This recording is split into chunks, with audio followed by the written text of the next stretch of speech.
Hello everyone, welcome back to my channel. In today's video, I'll show you how to fix Microsoft Paint crashing in Windows in 2026.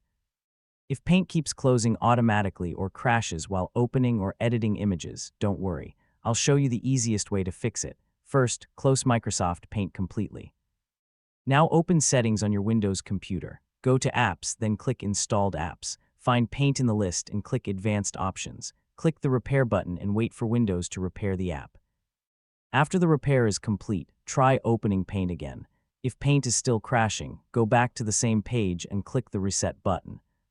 This will restore Paint to its default settings and can fix many app problems. Next, open the Microsoft Store, go to Library and click Get Updates. Install the latest update for Microsoft Paint. After updating, restart your computer. Once the system starts again, open Paint and check if the crashing issue has been fixed. In most cases, repairing, resetting, updating the app, and restarting Windows will solve the Paint crashing problem. That's it. This is the easiest way to fix Microsoft Paint crashing in Windows in 2026.